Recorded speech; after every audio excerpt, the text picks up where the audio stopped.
Olá, muito boa noite para você. Hoje é quinta-feira, dia 4 de abril. O Link Espírito Santo está começando e você vai ver agora o que vai ser destaque na nossa edição de hoje. Estudantes capixabas são investigados por planejar ataques a escolas na Serra e Cariacica. Ministério da Saúde vai ajudar na investigação do surto provocado por bactéria em creche de Vila Velha. Torcedor capixaba é agredido no Rio de Janeiro por torcedores do Penharol e está em coma induzido. Na entrevista de estúdio, o defensor público Marcelo Paiva de Melo fala do esforço da Defensoria para desafogar o sistema carcerário capixaba. E ainda, as notícias que são destaque também nesta quinta-feira em outras regiões aqui do estado. Então não sai daí que o Link Espírito Santo está só começando.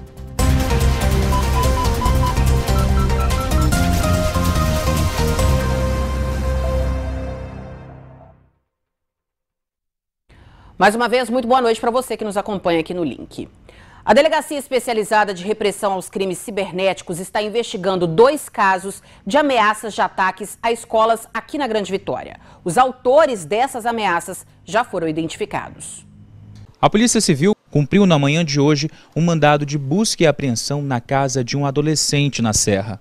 A fim de apreender smartphones, telefones, videogames, dispositivos móveis. E foi apreendido um celular, um laptop e um videogame. O porquê do videogame? Porque o videogame também possui uma capacidade de armazenamento.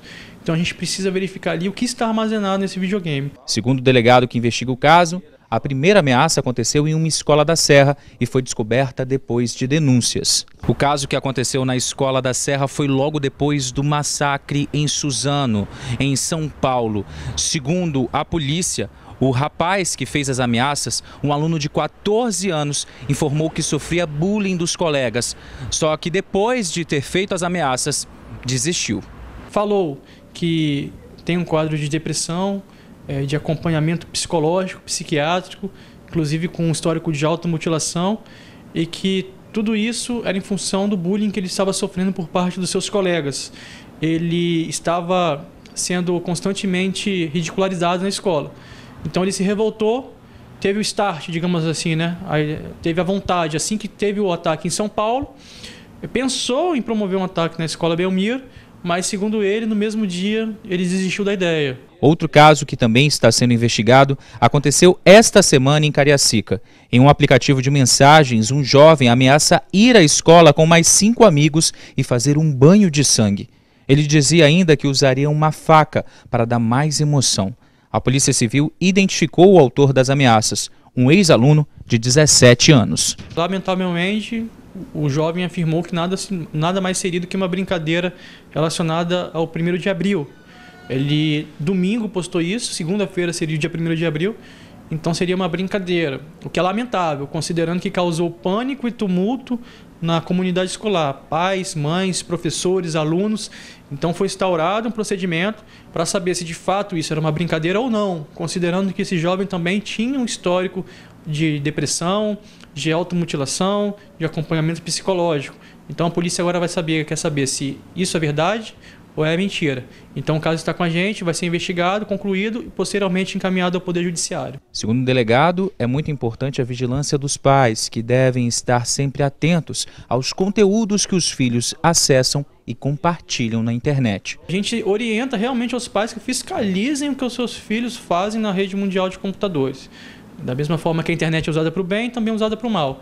Então monitore, estabeleça horários para utilizar, confira o histórico de navegação do seu filho após ele utilizar, se interesse pelo que o seu filho faz, instale o computador na área da sua casa onde você possa passar e ver o que o seu filho está fazendo, não deixe trancado no quarto. A polícia pede que os jovens denunciem casos de ameaças pela internet. Você em casa vê acontecendo que ocorra na rede mundial de computadores, procure imediatamente a polícia, registre o seu boletim de ocorrência, porque embora possa ser uma brincadeira, também pode acontecer de ser um caso real. Então a polícia precisa tomar conhecimento para adotar as medidas cabíveis. O Ministério da Saúde vai ajudar nas investigações do surto de diarreia provocado pela bactéria conhecida como E. coli na creche de Vila Velha. 22 pessoas apresentaram sintomas e um menino de 2 anos morreu. O grupo de trabalho criado para investigar o surto de infecção pela bactéria Escherichia coli em uma creche em Vila Velha foi ampliado. Por ser o primeiro caso mais agressivo a acontecer no país, o Ministério da Saúde também trabalha para entender e conter o avanço do surto. O grupo já começou as atividades. Entre elas está a elaboração de uma nota técnica à população, às instituições de ensino e aos pais dos alunos da creche onde o caso aconteceu, esclarecendo as etapas do processo de investigação e também de interrupção da transmissão do surto. Hoje, a perícia da Polícia Civil esteve novamente na creche onde o surto aconteceu. Essa é a segunda vistoria feita. Na última terça-feira, os peritos recolheram amostras do local para fazer exames. A Delegacia de Homicídios e Proteção à Pessoa de Vila Velha abriu inquérito para investigar os casos e a morte do menino Theo Cipriano, de apenas 2 anos. Exames comprovaram a presença da bactéria na água do chafariz da creche e também em uma cervejaria que funcionava nos fundos. Ela também foi encontrada no exame de 2 crianças. Por conta da gravidade da bactéria, a Prefeitura também pediu auxílio à Sociedade Brasileira de Infectologia. Essa é uma situação inusitada. Não que essa doença não tenha acontecido, mas enquanto surto, nós não sabemos se isso aconteceu, pelo menos se aconteceu, não foi publicado, não achamos nenhum relato até então. É importante as pessoas saberem, a maioria das diarreias é viral, é banal, e Escherichia coli é uma bactéria que existe no intestino humano, é normal, só que esta cepa de Escherichia coli, que causa hemorragia, a gente chama de enterohemorrágica, produtora de uma toxina que dá insuficiência renal em criança, que pode dar convulsão em criança, essa cepa não existe em pessoa saudável, ela existe no intestino de gado saudável e alguma contaminação eventual, isso é uma coisa excepcional, descrição de surto acontecendo em creches ou crianças, é o primeiro que a gente tem notícia. Segundo o especialista, os pacientes que contraíram a bactéria podem continuar contaminando outras pessoas por até 21 dias. Em média, as pessoas doentes excretam 6, 7 dias, em média. Então, 1 semana é o prazo que geralmente a gente trabalha. Só que criança tem um sistema imune diferente. Então, criança menor de 4 anos, ela pode excretar até 3 semanas. Então, esse tipo de cautela existe, foi isso que a gente falou com a Prefeitura. Segundo a última atualização da Secretaria Municipal de Vila Velha, 22 pessoas, entre crianças e adultos, foram contaminadas. 4 continuam internadas em hospitais particulares da Serra, Vitória e Vila Velha. Uma menina permanece na UTI. Os outros alunos da creche se recuperam em casa. Agora nós vamos direto à nossa redação com o Rodrigo Schroeder, que tem mais notícias dessa quinta-feira pra gente. Boa noite para você, Rodrigo. Boa noite, Adriana. Boa noite a todos. A gente começa o direto da redação de hoje com imagens da agressão sofrida por um capixaba, torcedor do Flamengo, no Rio de Janeiro. Roberto Almeida, de 54 anos, foi agredido na tarde de ontem por torcedores do time uruguaio Peñarol. A agressão começou quando o ônibus com a torcida capixaba parou próximo à Praia do Leme. Foi nesse momento que os torcedores uruguaios partiram para cima do capixaba. Um policial militar assiste às agressões e nada faz. Roberto sofreu lesões no crânio, passou por exames e segue em coma induzido em um hospital do Rio de Janeiro. Flamengo e Peñarol jogaram ontem à noite pela Libertadores. Mais de 100 torcedores uruguaios foram detidos pela polícia. Em nota, a PM do Rio de Janeiro disse que o policial militar que aparece nas imagens solicitou reforço e, sob orientação de não agir individualmente nesse tipo de caso, estava aguardando a chegada da sua dupla que atuava em uma ação ali próximo. E hoje, mais uma vez, um grupo de trabalhadores metalúrgicos fechou a rodovia Norte-Sul próximo ao terminal de Carapina, na Serra. Eles reivindicam melhores salários. Segundo a Central de Vídeo Monitoramento da Serra, o trânsito ficou complicado na avenida e também na BR-101 até às 11 da manhã. Depois desse horário, o trânsito foi liberado. A empresa disse que cumpre todas as ações estabelecidas em negociação com o Ministério Público do Trabalho e que está em diálogo com os trabalhadores. Um policial militar foi preso na noite de ontem suspeito de ter atirado em um universitário de 24 anos na rodovia do Sol, na Ponta da Fruta, em Vila Velha. Alex Lopes Neves, de 32 anos, está detido no 4º Batalhão da PM no bairro do Ibis, também em Vila Velha. Ele foi autuado por tentativa de homicídio. O crime aconteceu no último sábado e a motivação ainda está sendo investigada. O jovem está internado em um hospital particular de Vitória e o estado dele é grave. E o Tribunal de Contas da União solicitou ao Departamento Nacional de Infraestrutura de Transportes a suspensão das obras de duplicação da BR-262 em Marechal Floriano.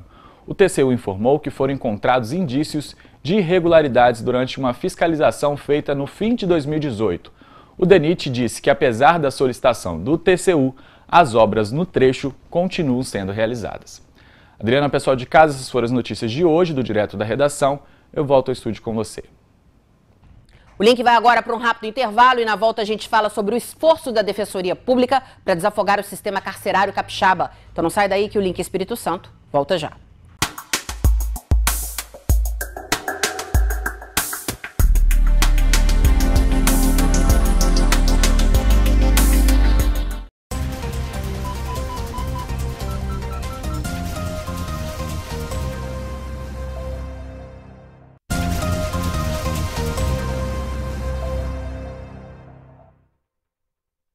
O número de transplantes aqui no estado caiu e atualmente mais de 1.000 capixabas estão na fila de espera. Ainda falta conscientização por parte das famílias para autorizar a captação desses órgãos.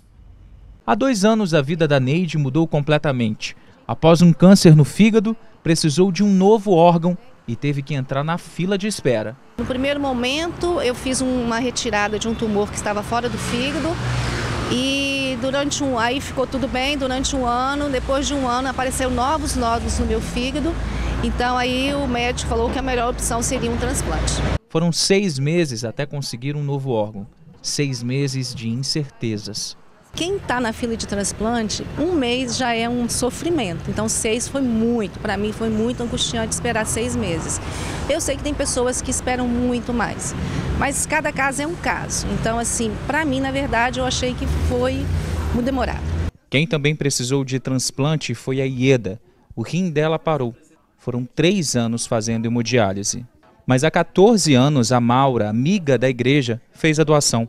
Ela lembra que antes do transplante, os médicos já haviam desistido de Ieda. Ela foi desenganada porque não podia mais fazer hemodiálise. Aí quando o pastor anunciou que Ieda estava de alta para morrer em casa, porque não podia mais fazer hemodiálise, aí Deus tocou meu coração e eu me propus, me ofereci para doar para ela. Se não fosse ela, talvez, eu acredito que eu já teria vindo a óbito. Este ano, mais de 10 transplantes foram feitos no Espírito Santo. Em todo o período do ano passado, foram 366. Já em 2017, foram 486 doações, uma redução de 120 transplantes. Os dados são da Secretaria Estadual de Saúde. Em 2018, houve uma queda no número de notificações de óbito pelos hospitais e, com isso, tivemos uma quantidade menor de doadores, nas instituições. Segundo dados da Secretaria Estadual de Saúde, de 2017 para 2018, houve uma redução de 11% na recusa de familiares em doarem órgãos de parentes que morreram. Só que essa porcentagem pode ser reduzida ainda mais. Atualmente, mais de 1.100 pessoas estão na fila precisando de um órgão aqui no Espírito Santo. Quem decide pela doação é a família, Embora em 2018 nós observamos aí uma queda no número de recusa de 11% em relação a 2017, esse número ainda é muito expressivo, 43% ainda estão dizendo não. E uma vez que a família diz não, o processo para, Então as famílias elas precisam compreender um pouco mais sobre esse processo e diante da oportunidade da doação, elas poderem optarem pelo sim ou pelo não. Quando a gente fala em doar órgão, a gente parece que a gente está falando de morte, não, mas a gente está falando de vida. Você está dando vida a outras pessoas. Um doador de órgão pode doar até 8 órgãos para 8 pessoas. Entendeu? Então 8 pessoas podem ser salvas numa doação de órgão. Então é muito importante você conscientizar a sua família que você é um doador. E hoje é dia do comentário político de José Roberto Mignoni.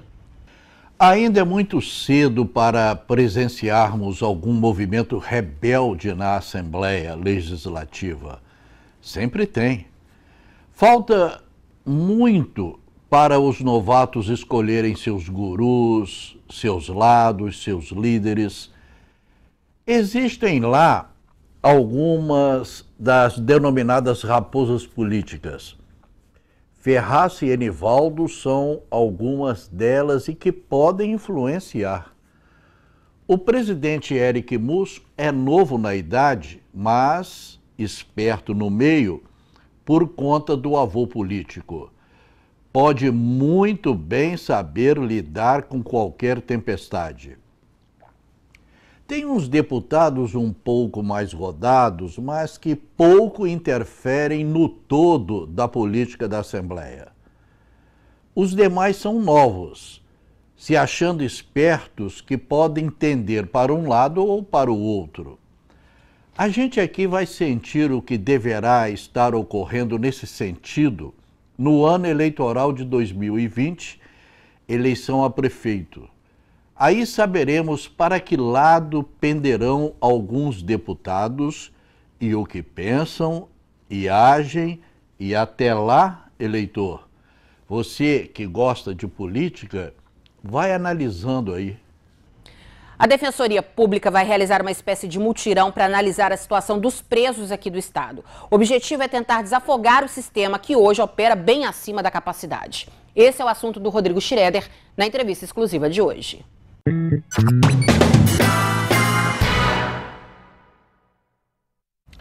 Boa noite, Adriana. Boa noite a todos. Das 37 unidades prisionais do Espírito Santo, todas apresentam superlotação. Para tentar diminuir esse problema, a Defensoria Pública do Estado está fazendo uma força-tarefa. Para falar sobre esse assunto aqui comigo, o defensor público Marcelo Paiva de Mello. Seja muito bem-vindo. Boa noite, Rodrigo. Boa noite a todos. Como é que vai ser esse trabalho da Defensoria? Qual o panorama que a gente tem hoje no sistema prisional do Estado? Bom, o sistema prisional, para falar do sistema prisional do Estado, é bom a gente fazer um paralelo com o sistema prisional brasileiro. O sistema prisional brasileiro, nas últimas 2 décadas, aumentou de 170 mil presos em 1995 para 760 mil presos em 2019. Então, foi um salto enorme. Isso envolve questões sociais e questões econômicas. Aqui no estado do Espírito Santo, o sistema penitenciário hoje possui 23 mil presos. Qual seria o número ideal de unidades? Como é que é a situação hoje? Por que vocês estão fazendo esse esforço para rever a situação de cada preso? O que vai ser feito com essa força-tarefa? Então, essa questão do número ideal de unidades, não existe um número ideal. A gente sabe que o Brasil encarcera muito. É o 3º país com a maior taxa de encarceramento do mundo. Ele só perde para os Estados Unidos e para a China, né? Então, é um país que encarcera demais e encarcera mal. Então, falar em número ideal, um número maior de unidades prisionais, eu acho um equívoco, né? O ideal fosse que nós nem tivéssemos isso tudo de unidades prisionais que a gente tem. E é interessante também fazer um paralelo com os Estados Unidos, que o Brasil acaba seguindo muito a política carcerária norte-americana, só que os Estados Unidos possuem um PIB de 23 trilhões e o do Brasil é 10% disso. E a população carcerária dos Estados Unidos é de 2 milhões de pessoas e a nossa é 1/3 disso. Então há uma desproporção, inclusive econômica aí. Então a questão econômica é uma questão importante, porque o custo disso para o Estado é altíssimo e é uma política que não deu certo nas últimas décadas. A população carcerária só aumentou, o que mostra que não adianta só construir presídio, é preciso trazer soluções novas para a questão penitenciária. Qual é a situação hoje e o que a Defensoria está fazendo para tentar desafogar os presídios capixabas? Bom, a Defensoria está tentando aumentar a sua atuação no sistema prisional, né? Na verdade, a gente está fazendo esse trabalho que foi chamado de força-tarefa, mas a gente não está fazendo só isso. A gente está aumentando o número de defensores na área da execução penal e na área de presos provisórios, que a gente faz uma divisão entre presos condenados e presos provisórios, né? Então a gente está fazendo dando um reforço na área para ajudar nesse problema, porque a Defensoria é um dos instrumentos que o Estado tem para ajudar nessa questão, na questão da gestão do sistema prisional. Mas ela também sozinha não resolve o problema. Ela o defensor é um dos atores do sistema de justiça que pode colaborar para a boa gestão do sistema. E o que a gente está fazendo agora a gente montou um grupo, né, reforçamos os defensores que estão na área de execução, passaremos a partir da semana que vem a ter um horário de atendimento para familiares de preso todos os dias da semana, né? Atualmente isso é feito um dia da semana em 2 períodos. A partir da semana que vem nós teremos 10 períodos de atendimento, de manhã e à tarde, todos os dias.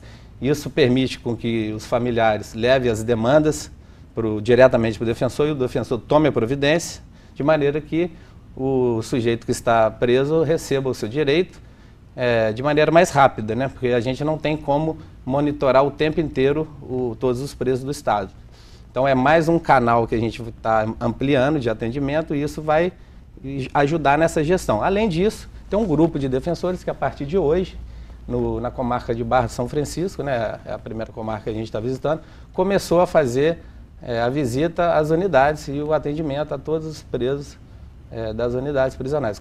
Começamos hoje então pelo município de Barra de São Francisco, depois nós vamos para São Mateus, Linhares, Colatina, depois vamos para o sul do estado e na Grande Vitória, paralelamente, também fazendo trabalho na Grande Vitória, que é o local onde está concentrado o maior número de presos. O senhor falou da questão econômica, até fazendo uma comparação com outros países. Queria que o senhor comentasse o prejuízo para o Estado, quando um preso já poderia ter migrado de regime e continua lá encarcerado, ou né, ele está preso provisoriamente e já estende o período que ele poderia estar preso provisoriamente. Perfeito. Eu queria que o senhor falasse do prejuízo isso para o Estado, também para o próprio preso, para esse processo de ressocialização que a gente tanto almeja e tanto quer ver acontecendo. Sim. É uma média brasileira, né? O custo de um preso no regime fechado, né? Ele está em cerca de R$3.000, mais ou menos isso, pouco mais, um pouco menos, dependendo do estado, mas uma média de R$3.000. Então, se o preso pode estar no regime aberto ou até no regime semiaberto, né, e não está tendo esse direito reconhecido, ele está gerando um gasto maior para o Estado. Então, esse é um problema financeiro, né? E sem falar no problema social, que é tão grande quanto. Para tentar amenizar esse tipo de problema, né, aí eu falo, né, o que está sendo feito de maneira mais ampla aqui no Estado, o Poder Judiciário, o CNJ, estão implantando um sistema de execução penal, que é o processo eletrônico de execução penal, que é um instrumento que vem também para ajudar nesse problema do atraso de benefícios, né? Então ele está em fase de implantação, eu acredito que assim que ele estiver 100% implantado, vai ajudar muito, né? E uma outra via também de amenizar esse tipo de problema, até com relação ao custo econômico, né? A implantação do projeto de monitoração eletrônica, né? É aquele em que monitoração eletrônica é a medida, né, intermediária entre a prisão e a liberdade. O sujeito que preenche os requisitos legais, em vez de ficar preso, né, ele não pode ter a liberdade plena, mas em vez de ficar preso, ele recebe a monitoração eletrônica, que é uma medida, então, intermediária. O custo disso é 10% do que o Estado gastaria com preso no sistema fechado, regime fechado, ou num centro de detenção provisória, que é como se fosse um regime fechado. Até pior, né, dependendo do lugar. Então, é uma outra solução, é um outro instrumento que o Estado já começa a pensar, a investir, para resolver esse problema.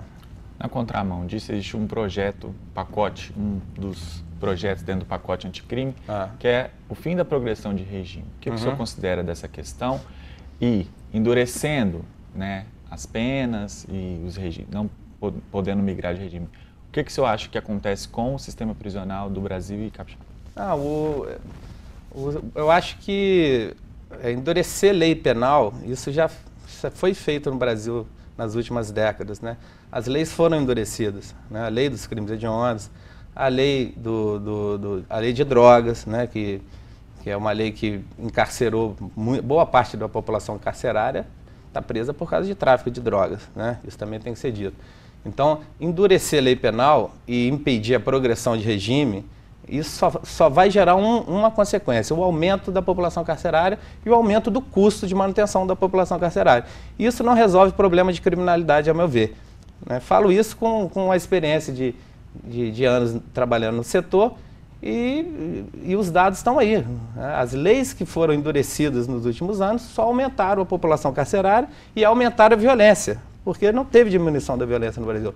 Muito pelo contrário, ela só aumentou. Então é preciso repensar essa política. A política, a meu ver, está totalmente errada. tem que encarcerar algumas pessoas, alguns delitos, pessoas que praticam delitos, depois do processo, precisam ser encarceradas.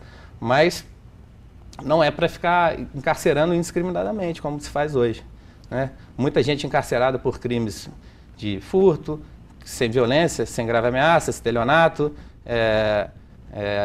enfim, uma série de delitos que poderiam ter um outro tipo de pena e não encarceramento. Penas alternativas, né? Para a gente encerrar, eu queria que o senhor comentasse qual é a radiografia que se faz hoje do sistema prisional e quantas pessoas poderiam ser, vamos dizer, beneficiadas, né? Ou já cumprindo as medidas, a progressão de pena ou o fim aí da prisão provisória? Dessa população presa que o senhor disse que tem aqui hoje no estado. Assim, eu não consigo te dar um número hoje exato. Se eu estivesse falando um número, estaria chutando. Mas uma porcentagem? Quantos poderiam ser beneficiados? Assim, a gente está fazendo esse trabalho exatamente para obter esses números. A gente sabe que tem uma demanda reprimida, tem bastante gente que poderia progredir de regime, alguns poderiam responder em liberdade, mas eu não tenho esse dado. A partir desse trabalho, que a primeira etapa termina em dezembro, nós faremos, né, esse raio-x e a gente pode passar esses números para a sociedade. É um direito, né? É um direito, exatamente. É um direito. Queria muito agradecer a presença do senhor aqui no Link Espírito Santo. Eu que agradeço, muito obrigado. Obrigado mais uma vez. Adriana, eu volto com você no estúdio. O Link vai agora para mais um rápido intervalo e na volta você confere as notícias de outras regiões do estado nesta quinta-feira. Não sai daí que a gente volta já.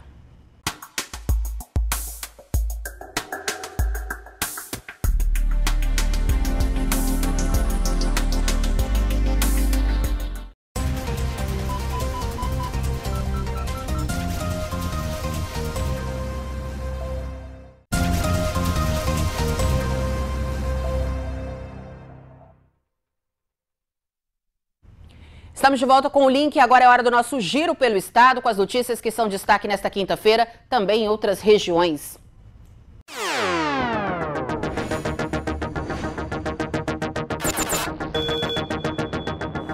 Olá, você ligado no Link Espírito Santo em todo o estado, o nosso giro começando aqui por Linhares. 2 suspeitos de tráfico de drogas foram presos pela Força Tática da Polícia Militar no bairro Interlagos. Denúncias anônimas levaram a polícia ao local na rua João Gama, onde foi encontrada uma espingarda calibre 32, munições, drogas e material usado para embalar entorpecentes. Um dos presos havia fugido da penitenciária regional de Linhares no final do mês passado.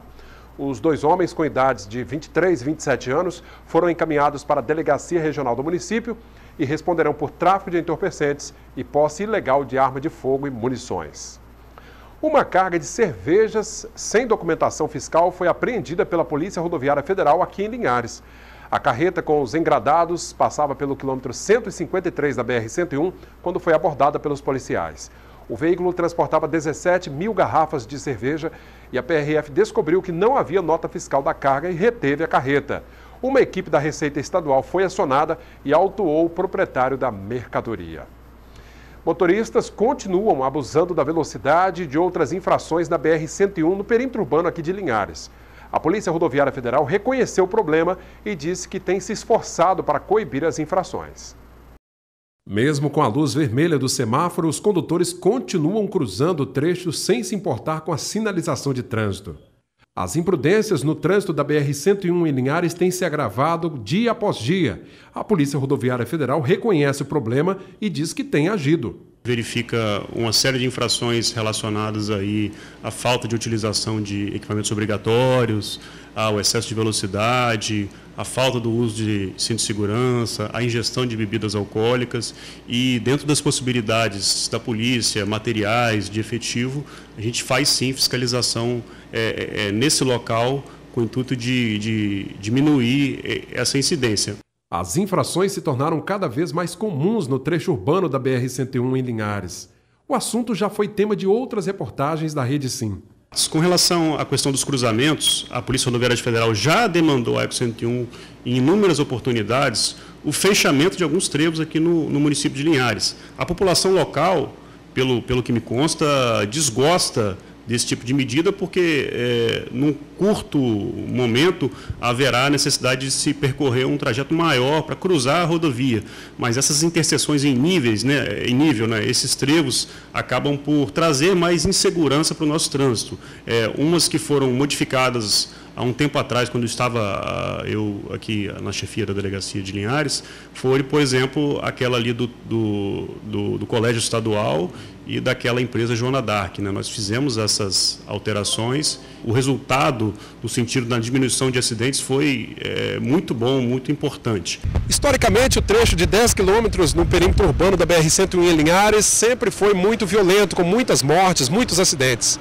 O número de acidentes continua muito alto aqui na região também, as mortes até que caíram, mas a imprudência dos motoristas coloca em risco a segurança, principalmente de pedestres. Se durante o dia o festival de infrações é tão comum, agora imagine à noite. Com alguns pontos da BR-101 ainda às escuras, difícil é ver motorista obedecendo à sinalização dos semáforos. É preciso uma conscientização da sociedade, da população, para que a gente continue envidando esforços para pressionar a concessionária Eco 101 para, com autorização da agência reguladora, no caso a ANTT, solicitar a reestruturação, a remodelação ou, em alguns casos, até a substituição desses trevos por interseções com semáforos, que são, sob a lógica da Polícia Rodoviária Federal, mais seguros. A Eco 101, concessionária que administra a rodovia, garantiu que há radares no perímetro urbano de Linhares e eles estão funcionando, segundo a empresa. A concessionária também disse ter revitalizado a sinalização em todo o trecho. A promessa agora é de que outras possíveis alterações e adequações no trânsito serão discutidas com a Prefeitura. Bom, por hoje vamos ficando por aqui.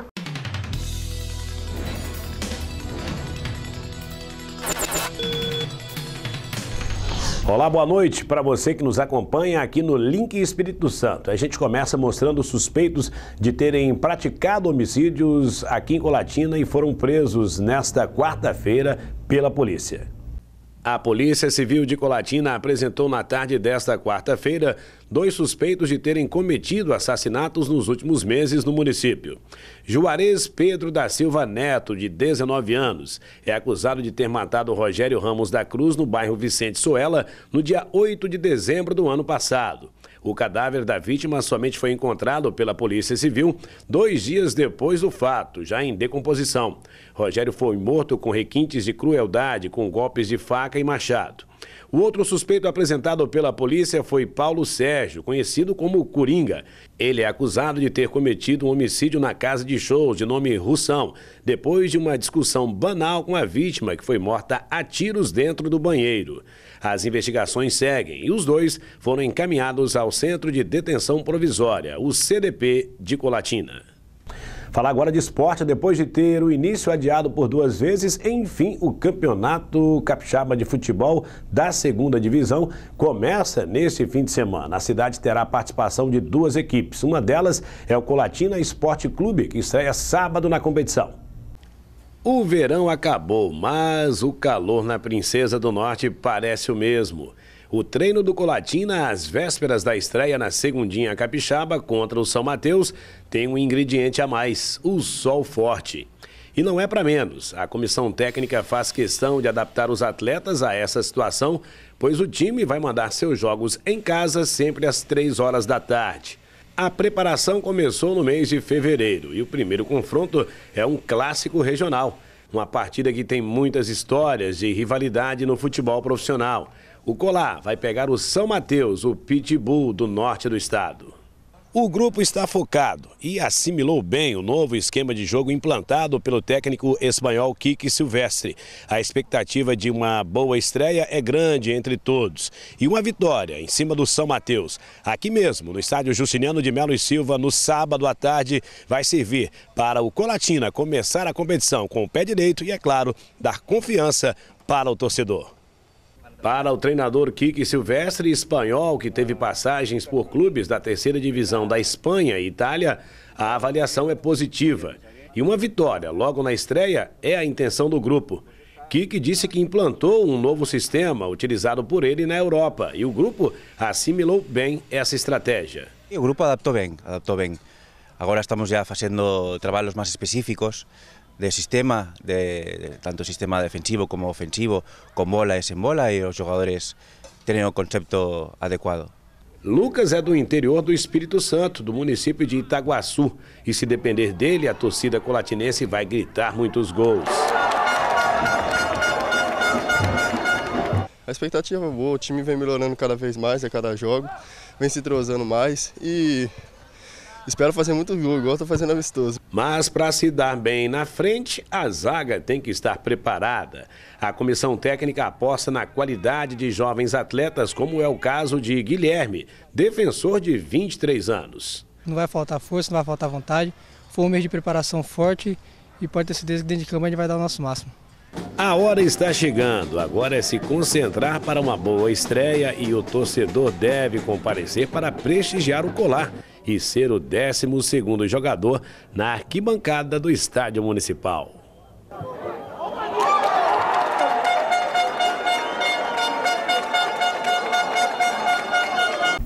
Boa sorte para o Colar na estreia contra o São Mateus, sábado, 3 horas da tarde. Lembrando que a outra equipe colatinense, o Espírito Santo Sociedade Esportiva, o antigo CTE, estreia no domingo, também no Estádio Municipal, no mesmo horário, às 3 horas da tarde. Boa sorte também na competição. E o torcedor está convidado para comparecer e prestigiar as nossas equipes. Lembrando, os ingressos custam R$ 20 inteira e R$ 10 meia. Mulheres, crianças e estudantes pagam meia. Essas são as informações hoje aqui de Colatina. Voltamos agora à Vitória.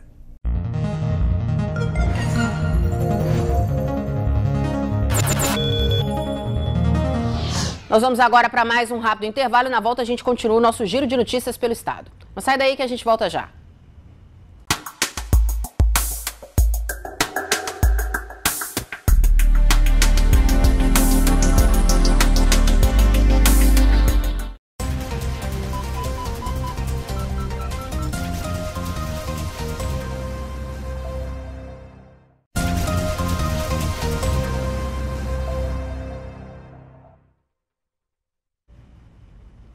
Estamos de volta com o link e com o nosso giro pelo estado.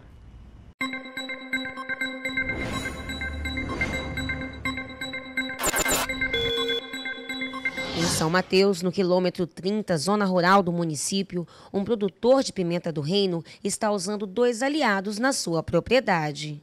A planta glyricidea, eu conheci ela através da Universidade Federal aqui de São Mateus. Trouxeram um trabalho, né? Divulgando um trabalho, então eu interessei. Eu já tinha o NIM indiano plantado e aí comecei a fazer um trabalho com a glyricidea e percebi que ela dá um resultado muito melhor, né? Um dos grandes benefícios da glyricidea seria um tutor vivo que você, ou seja, está dizendo vivo, né? Ele não vai cair tão cedo. Acredito numa vida mais longa da pimenta, prolongar a vida da pimenta. E você tem também as vantagens da reciclagem de nutrientes, né? Essa pimenta, ela tá, acredita quem quiser, tem 6 meses sem adubação. Olha a cor da pimenta, você não vê deficiência. Tem pouco cacho porque estava sombreado quando florou. Então ela não pegou direito, mas os benefícios dela são enormes.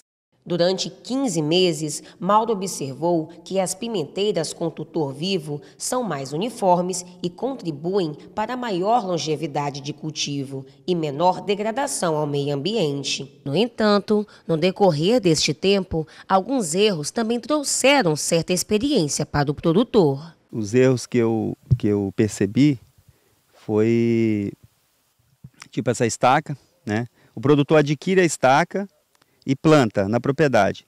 Certificou que ela não brotou, o que você faz? Passa lá e troca ela logo, mesmo que a pimenta esteja plantada nova. Por quê? No futuro ela não vai aguentar, ela vai cair, né?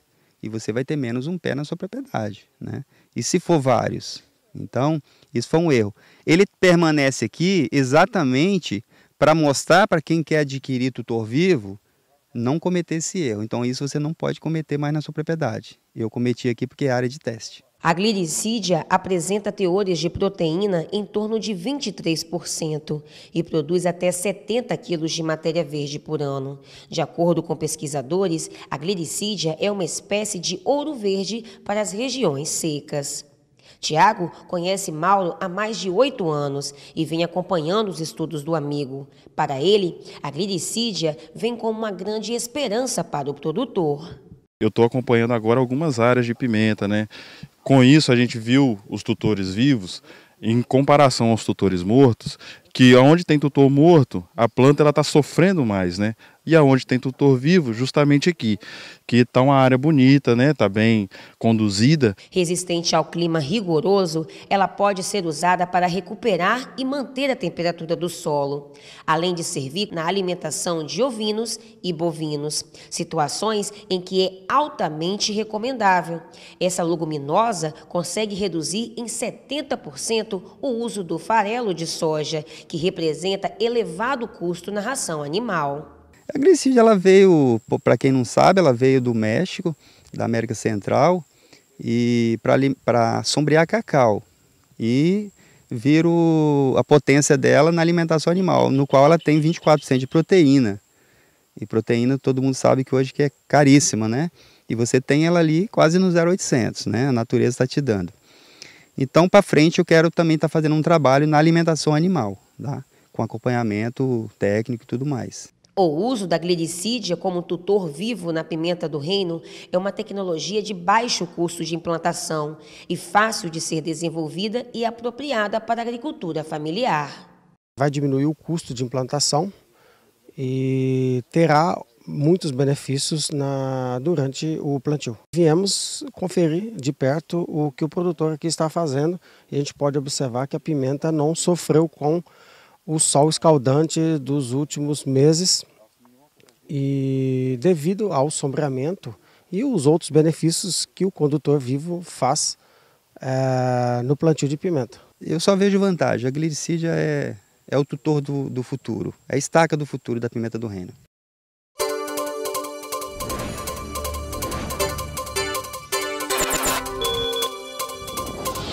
Na tarde de ontem, os moradores de Aracruz foram surpreendidos por uma forte chuva, seguida de ventos e trovoadas. A tempestade começou às 15h30 e durou de 15 a 20 minutos, mas foi o tempo suficiente para provocar prejuízos. Não tinha previsão para esse temporal, para esse vendaval, e realmente pegou de surpresa. E causou vários danos, várias árvores caíram no centro da cidade, casas foram destelhadas em algumas localidades do município, deixando algumas famílias desalojadas e também falta de energia elétrica, né? Em vários pontos da cidade faltou energia elétrica. Neste vídeo é possível ver um funcionário da rodoviária de Aracruz tentando tirar o excesso de água na hora da chuva. Neste outro é possível ver uma casa sendo destelhada. Senhor Adalberto é comerciante e estava em sua lanchonete, que fica em frente à Praça da Paz, no centro da cidade, e registrou tudo com o celular. Um dia essa cidade de Aracruz. Realmente a chuva nos deixou assim muito preocupados com a situação, né? Porque outros lugares houve coisas assim mais, eu diria, mais graves, né? Mas aqui foi somente o volume de água e a lama que não deixa de incomodar todos nós, né? Depois de muita chuva e do vendaval forte de ontem aqui no município de Aracruz, hoje o dia está sendo de limpeza. Como vocês podem observar em frente à nossa emissora, o estrago foi grande.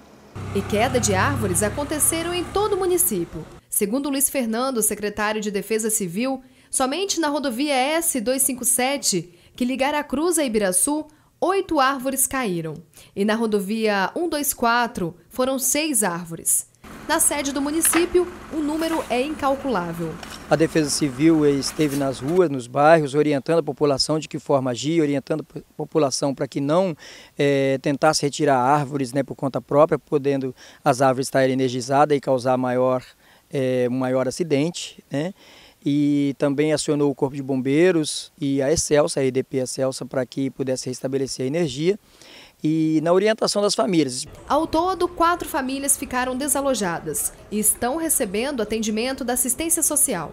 A assistência social, a Secretaria de Assistência Social, ela está acompanhando essas famílias, Também nesse momento a assistência social está na localidade de Grapuama para fazer o acompanhamento das famílias e será encaminhado, né, as famílias que não tiverem casa para poder morar, para voltar para suas casas, se não for o caso, elas serão encaminhadas para a assistência, né?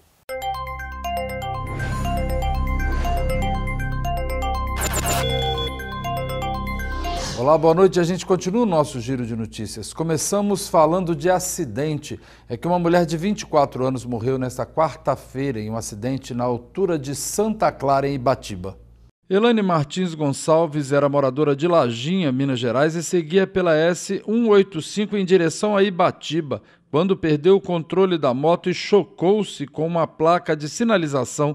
A condutora caiu na pista e a moto bateu na lateral de um veículo que passava no momento do acidente. A vítima foi socorrida com vida para o pronto atendimento de Lajinha, mas não resistiu aos ferimentos e morreu. Bom, e moradores da região dizem que o trecho é perigoso e já ocorreram vários acidentes com vítimas fatais. Preciso mesmo ficar atento.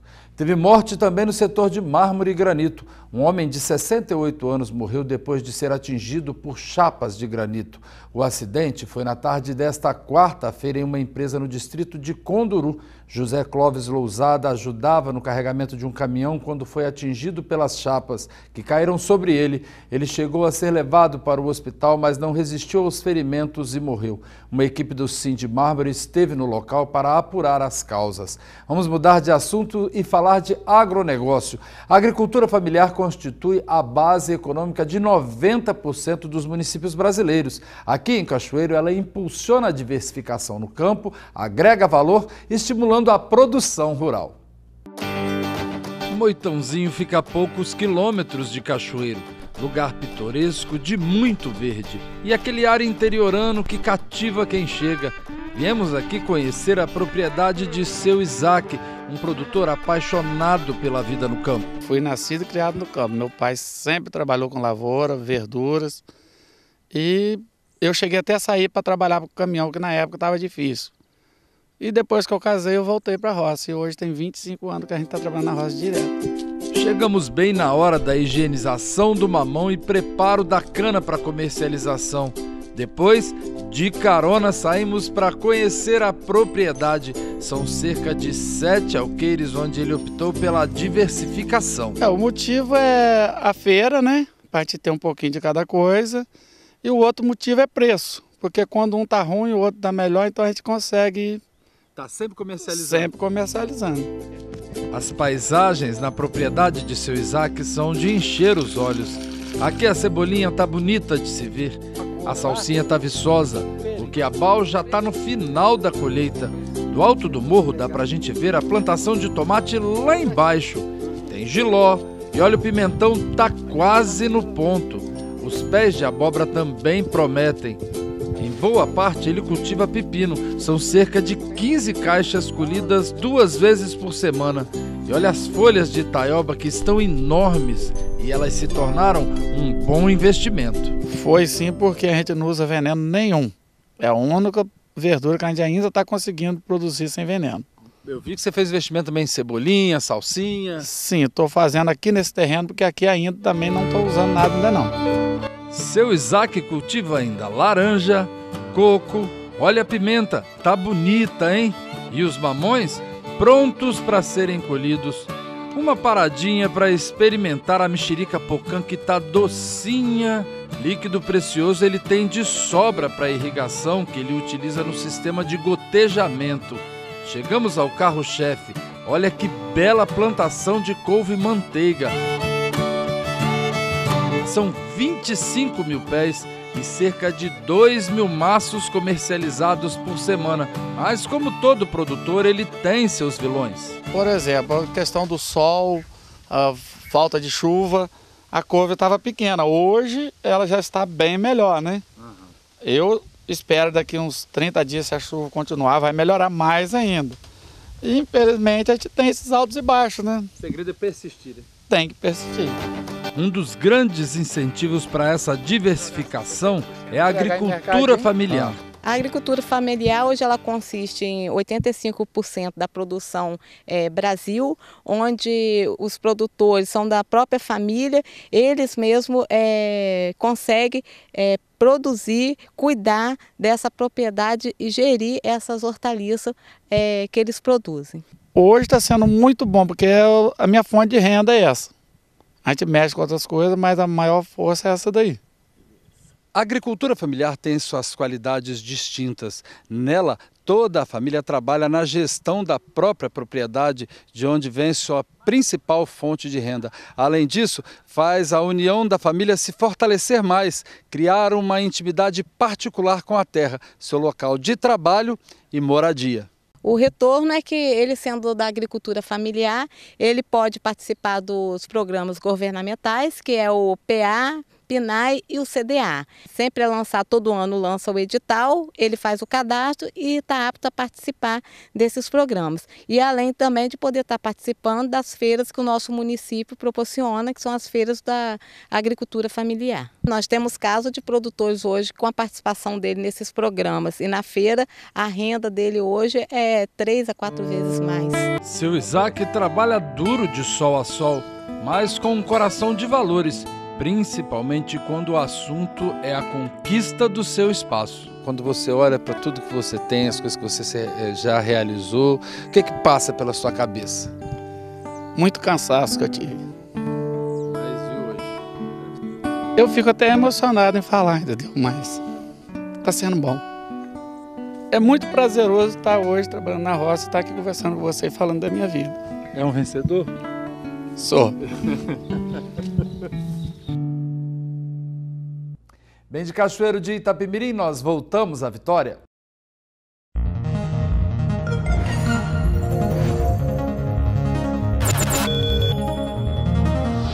E assim a gente termina a nossa edição de hoje do Link Espírito Santo. Uma ótima noite para você. Lembrando aí que a gente volta a se encontrar amanhã e eu te espero. Record News, informação para você crescer.